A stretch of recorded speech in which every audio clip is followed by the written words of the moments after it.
Today, the underpriced attention is 1998, Wine Library, my dad's liquor store, had 150,000 people on its email newsletter and had 91.3% open rates. Google AdWords, when they came out, I bought every wine term. People forget, but they were 5 cents floor for about 8 months or so before 10 cents became the floor. And literally I owned every word, from wine itself to Silver Oak to Chateau Lafite. And I was able to build a very large business for my dad with very little capital because I was able to understand where the underpriced attention was. And I was able to understand how to fill that underpriced attention with the creative. Great to have you here, Gary. It is truly an honor for me personally. I don't know if you remember, I think we brought it up, but probably not in a long time. About 15 years ago when you had Wine Library and my brother and I were starting our alcohol brand VeeFriends, not to be confused with V, but we could have been partners maybe back then. We reached out to you and so it's an honor to share a stage with you and come a long way since a couple of adult beverage guys. Congrats on everything. Thank you. It's really nice to be with everybody. Per the last panel, one of the things that I really have always respected a ton about you is the kind of the grit and the hustle, and it doesn't have to be burnout, but per the last panel, it was really interesting to kind of think that those are some of the qualities that I think you really embody. So anyways, moving to the future, what are kind of industries or areas that you think are really going to be disrupted in the next 5 years? Like what will surprise us, or what do you think no one kind of sees coming right now? It's ironic given the makeup of the room in here. I actually think, which is unusual by standards of the last 2 decades, I think almost no one here is going to be surprised about the disruption in the next 5 years, because I think the aggressiveness of how big the technology and movement of AI is, I'd be shocked if people here would be surprised that literally everything is in play to be disrupted given the nature of how large this innovation is. I think this moment that I think we're in is a little bit more similar to the late 90s, early 2000s, when it was obvious if you were paying attention, or in a room like this with the kind of people that are in this room, that this internet thing was really going to disrupt everything. I think the question becomes timing. When I hear the 5-year question, it's not what's going to be disrupted. The answer is everything. It's in what pattern, right? Bookstores were just really unlucky first. And then people that owned medallions on cabs 15, 20 years later. So I think for a lot of us in this room, it's an interesting time to navigate our decisions and our opportunity costs and our investments and what we want to get into, because there's just a lot going on. Not only the acceleration of technologies that we've been waiting for or aware of. There's many people here. I remember 4 or 5 years ago looking at a lot of AI companies, and even with my slightly solid, somewhat dangerous understanding of technology, I realized half of them were really just APIs being put together and were bozo, or maybe on a good day some ML stuff, but not really there. And then here we are, and this is the year where you're really seeing stuff and you're like, this is what we were talking about 6, 7 years ago. So I think, look, just things I think everyone should be thinking about here. I was born in the former Soviet Union. There's a lot to that, but I think one of the things that it reminds me of is, like, people in the 50s, 60s, and 70s around the world didn't go to all the places around the world. Like, if you were an American in 1972, like, you weren't going to Yugoslavia. Like, and I think we have a major rise of nationalism and geopolitics and BRICS and the US dollar and this. And so I think another thing that will become more clear over the next 5 years is, like, the world's changing in front of us, and that's going to impact the way we make investing decisions and life decisions. So I guess to answer your question, I think everything is in play, and that makes it harder or more exciting depending on where everyone here is in their cycle. Well, on that note, as a master of the medium, how do you kind of see social media evolving in the next decade? It's funny, I'm not really that obsessed or overly emotional about the concept of social media in the way that I think maybe some would think if they've even spent a second paying attention to what I'm up to. I'm obsessed and focused on the concept of where attention is. You know, so if I started my marketing firm in the late 90s, we would have been an email marketing, Google AdWords company, right? You know, it's actually really fun visually. I'm seeing two of the more handsome men in the room, Tim Armstrong and Ben Lear. One was very prolific in email and one was very prolific in Google Ads. And that would have been my firm in 2000 because I knew that was underpriced attention. For some of the OGs in this room, in 1998, Wine Library, my dad's liquor store, had 150,000 people on its email newsletter and had 91.3% open rates.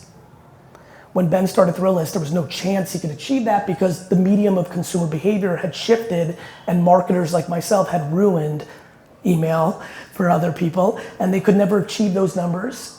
Google AdWords, when they came out, I bought every wine term, people forget, but they were 5 cents floor for about 8 months or so before 10 cents became the floor. And literally I owned every word from wine itself to Silver Oak to Chateau Lafite. And I was able to build a very large business for my dad with very little capital because I was able to understand where the underpriced attention was. And I was able to understand how to fill that underpriced attention with the creative, whether that was the copywriting back then. Today, the underpriced attention is Facebook Reels. Right this second, as we sit here right this second, scaled underpriced attention to market in America and many parts of the world sits on Facebook Reels. The amount of people talking about Facebook Reels is like 7. And so, just to clarify, when you say Facebook Reels, you mean Instagram Reels? I sure don't. Just clarifying. I knew that, of course. I sent a company-wide email the other day, which I rarely do, but I'm like, I need everybody to get focused on Facebook Reels immediately. Literally half my company emailed me back. They're like, I don't even have Facebook because I have so many people under 26.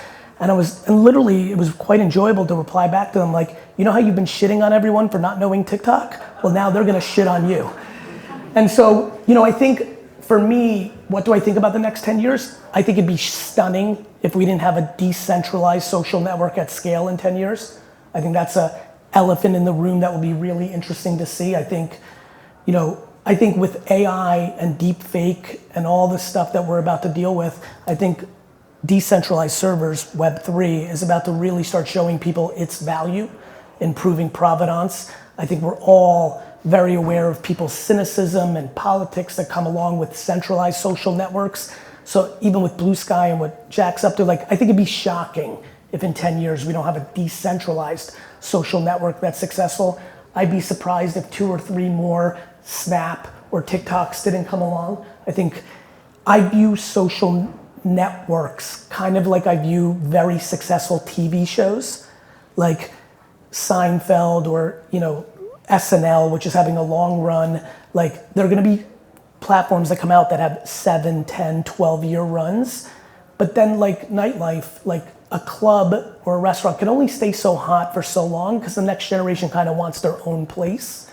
So I think when I hear that question, I think over the next 5 to 10 years, you'll see another emerge because Gen Alpha is gonna need their spot and they're gonna make fun of TikTok the way the TikTok generation made fun of Instagram, the way the Instagram generation made fun of Facebook.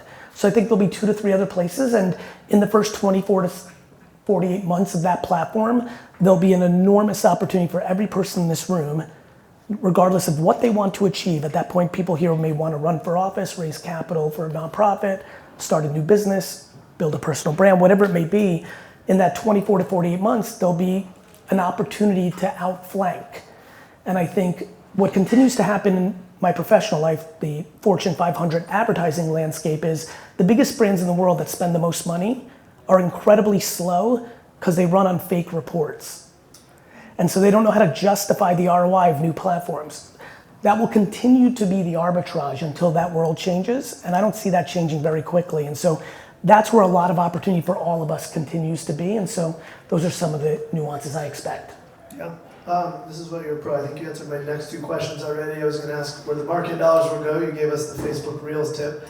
And I was going to ask, but maybe... But there's a lot of them to just add more value to the audience. Like Spotify's biddable product where you can just literally record on your memos of radio ad and place it on Spotify's free product is a crazy underpriced attention execution at scale.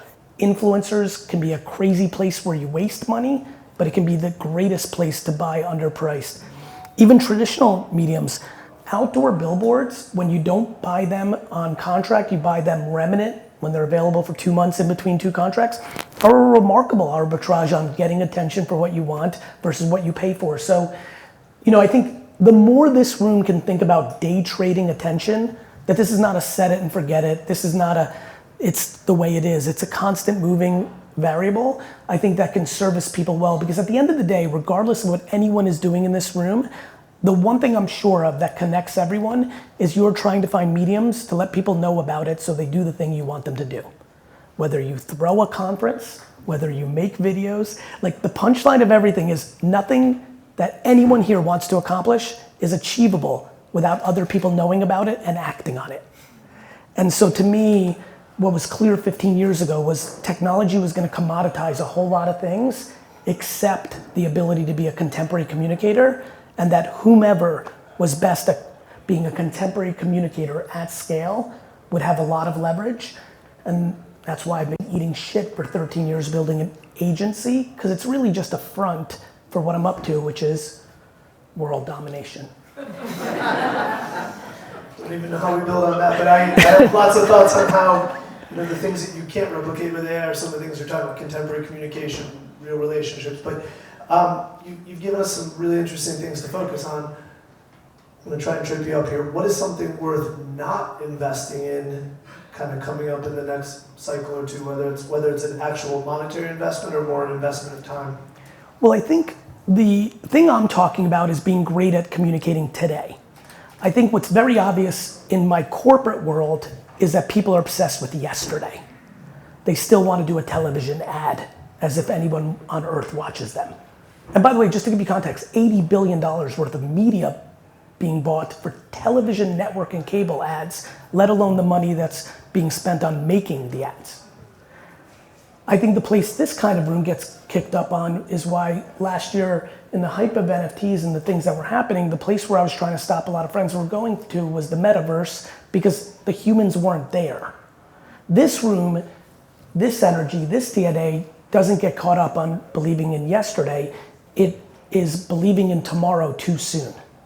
So the place not to invest in is, we are aware that these technologies are in place, but pay attention to what the consumer's actually doing versus what you'd like them to do because you wrote a check, which is just a killer. And I appreciate the reaction from several of you. The place that is just so obvious to me is like, you wrote a check and now you want it to be true.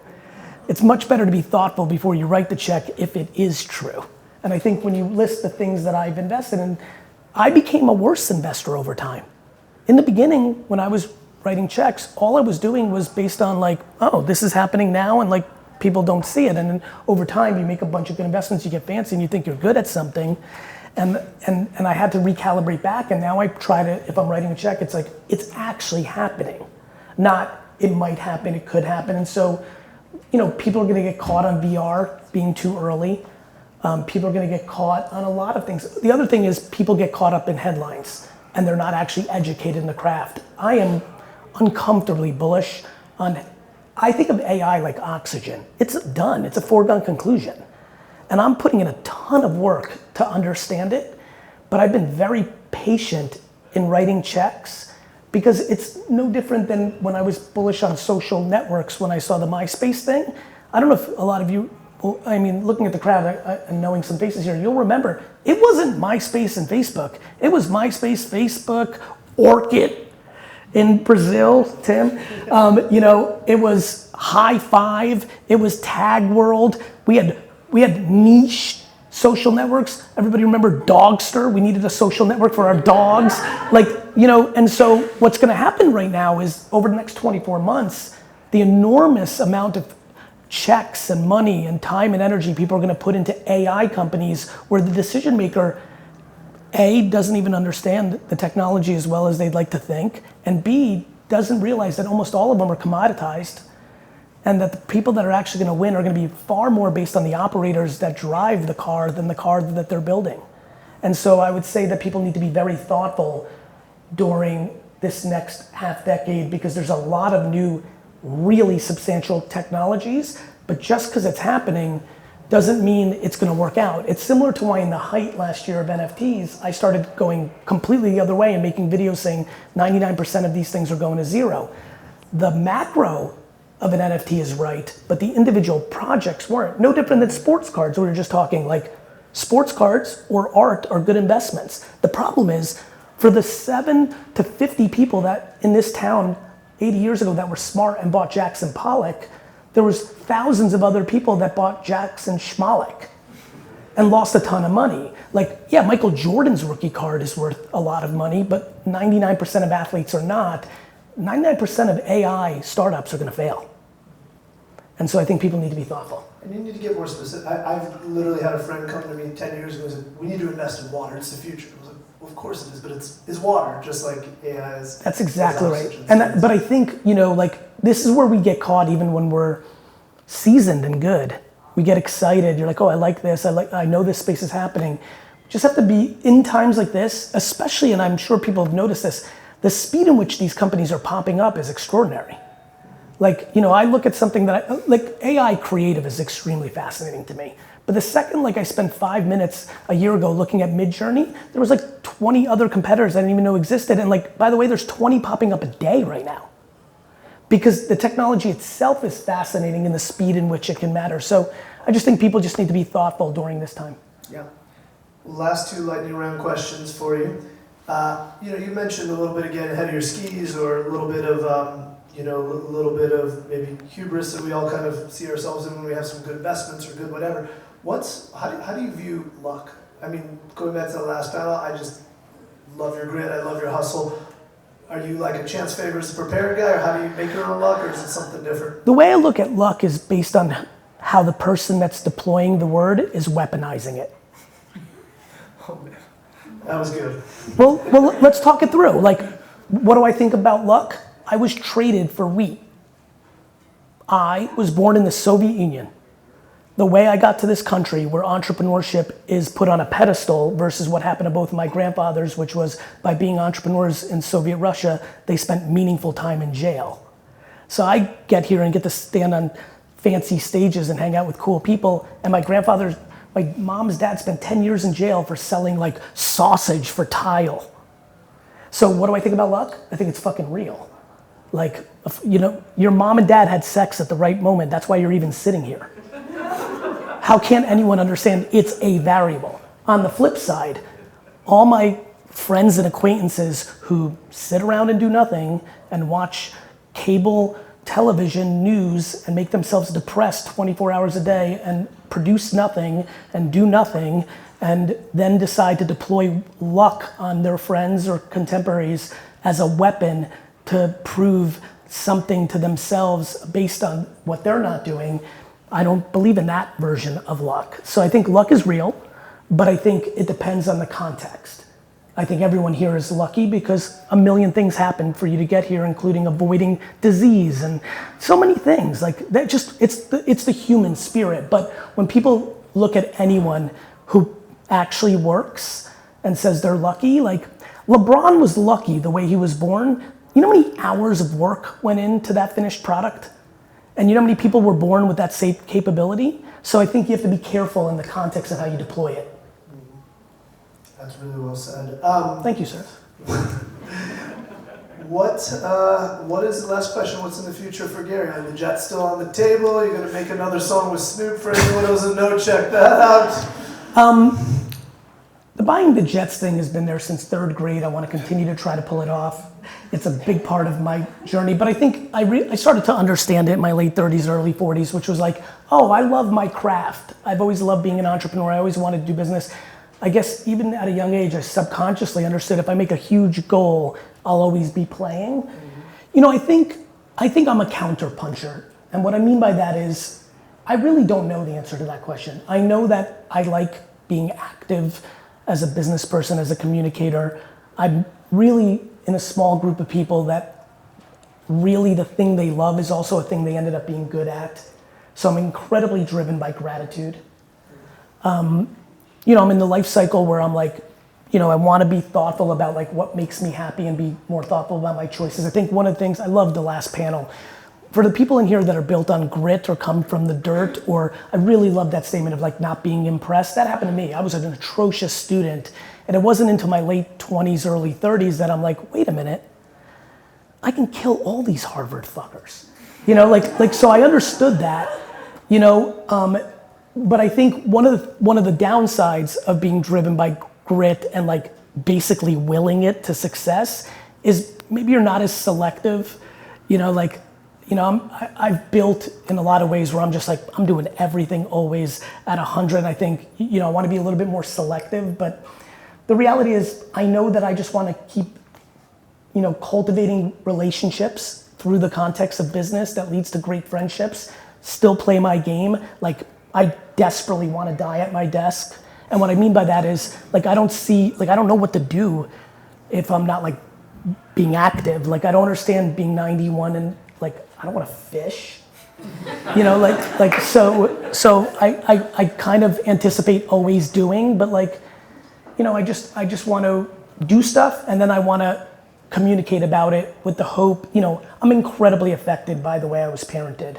And I think when I analyze why do I put myself so out there, I realized that the words out of predominantly my mom, but a good part of my dad, the words that were said to me formed how I rolled.